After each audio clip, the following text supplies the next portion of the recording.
ఓం నమో భగవతే వాసుదేవాయ. ఓం నమ శివాయ. హృదయ అర్పణం అంటే ఏమిటి? ఈరోజు మన వీడియోలో చెప్పుకుందాం. మనిషి తనకు మానవ జన్మ ప్రసాదించిన భగవంతుడికి అనేక విధాలుగా పూజలు చేస్తూ ఉంటాడు. పూజా సమయంలో యథాశక్తి తనకు ఉన్నంతలో పత్రమో, పుష్పమో, ఫలమో, జలమో సమర్పించుకుంటూ ఉంటాడు. ఈ విధంగా సమర్పించడం కృతజ్ఞత సూచకం అయితే కావచ్చునేమో, కానీ అసలు మనిషి భగవంతుడికి సమర్పించగల శక్తిమంతుడేనా? ఇలా ఆలోచిస్తే ఎంత మాత్రం కాదనే చెప్పవచ్చు. భగవంతుడిదే ఆ యావత్ సృష్టి. అలాంటి వాడికి భక్తుడి ఇచ్చే కానుకలు అత్యల్పమైనవి. కానీ ఏదో ఒకటి సమర్పించకపోతే భక్తుడి మనసు ఊరుకోదు. పూర్వం ఒక యోగి భగవంతుణ్ణి అర్చించడానికి సిద్ధమయ్యాడు. అప్పుడు అతడిలో వివేకం ఉదయించింది. పూజలో ఒక్కొక్క ఉపచారాన్ని చేస్తూ భగవంతుడితో ఇలా విన్నవించుకున్నాడు: పరమేశ్వర, నీవు బ్రహ్మాండమంతా నిండి ఉన్నావు కనుక నిన్ను ఎలా ఆవాహన చేయాలి? అన్నిటికీ ఆధారమైన నీవు ఉండగా నీకు ఆసనం ఎక్కడ వేయాలి? నిరంతరం స్వచ్ఛంగా ఉండే నీకు కాళ్ళు కడుక్కోవడానికి నీళ్ళెందుకు? పరిశుద్ధుడవే నీకు ఆచమనం అవసరమా? నిత్య నిర్మలుడైన నీకు స్నానం ఎలా చేయించాలి? ప్రపంచమంతా నీలోనే ఉండగా నీకు వస్త్రం ఎలా ధరింపచేయాలి? గోత్రవర్ణాలకు అతీతుడవైన నీకు యజ్ఞోపవీతం అవసరమా? ఏ లేపనాలు అవసరం లేని నీకు గంధం ఎలా పూయాలి? నిత్యం పరిమళుడవైన నీకు పూలు పెట్టడం ఎందుకు? మహిమతోనే వెలిగిపోయే నీకు ఆభరణాలు తొడగాల?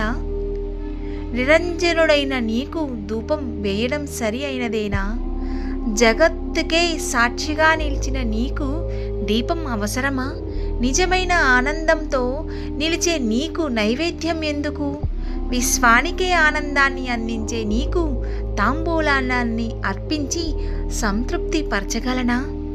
అంతమే లేకుండా అంతటా వ్యాపించి ఉన్న నీకు ప్రదక్షిణ ఎలా చేయాలి? అద్వైయుడైన నీకు నమస్కారం ఎలా చేయాలి? వేదాలే నిన్ను స్తుతించడానికి శక్తి చాలనివి అవుతుంటే నేను నిన్నెలా స్తుతించాలి? ఈ పలుకుల్లో నిజం లేకపోలేదు. భగవంతుడి ముందు ఎంతటి మానవోత్తముడైనా అత్యల్పుడే. వీడి శక్తి భగవంతుడి ముందు పరిగణంలోకి రానే రాదు.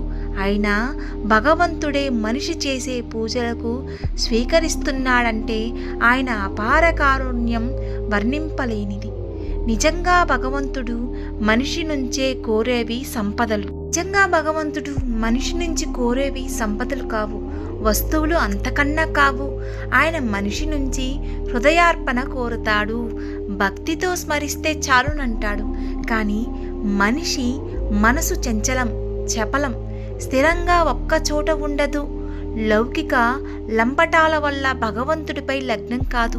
అందుకే శంకర్ భగవత్పాదులు, ఓ పరమేశ్వర, నా మనసు ఒక కోతి వంటిది. అది ఎప్పుడూ సంసార వాంఛ అనే అడవిలో తిరుగుతూ ఉంటుంది. భార్యాపుత్రుల ప్రేమ అనే చెట్టు కొమ్మను పట్టుకొని వేలాడుతూ ఉంటుంది.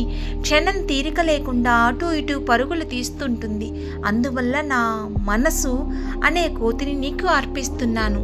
దాన్ని తాడుతో గట్టిగా కట్టి నీ ఆధీనంలో ఉంచుకో అని ప్రార్థించాలని చెప్పారు. సామాన్య భక్తులకు తరింపజేయడానికి ఆయన చేసిన విన్నపం ఇది: ఓ పరమేశ్వర, బంగారు కొండ మేరు పర్వతమే నీ చేతిలో ఉంది. అపారమైన ధనవంతుడై కుబేరుడు నీ పాదదాసుడై ఉన్నాడు. కల్పవృక్షం, కామధేనువు, చింతామణి నీ ఇంటిలోనే ఉన్నాయి. షోడశ కలలు కురిపించే చంద్రుడు అమృతాన్ని వర్షించే నీ తలపైనే ఉన్నాడు. సమస్త మంగళాలను కలిగించే జగన్మాత సర్వమంగళమైన నీ పక్కనే ఉంది. కనుక నీకు నేనేమి ఇవ్వగలను?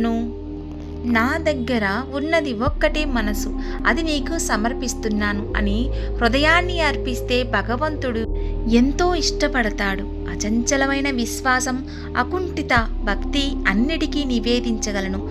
మనసు ఉంటే చాలు, భగవంతుడు ఏ రూపంలో ఉన్నా పూజల్ని అందుకుంటాడు.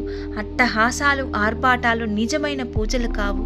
హృదయార్పణ పూజ, నిశ్చలమైన ధ్యానమే భక్తి. విన్నారుగా హృదయార్పణం అంటే ఏమిటో. ఈ వీడియో మీకు నచ్చినట్లయితే తప్పకుండా సబ్స్క్రైబ్ చేయండి, షేర్ చేయండి, కామెంట్ పెట్టండి. సర్వేజన సుఖినో భవంతు.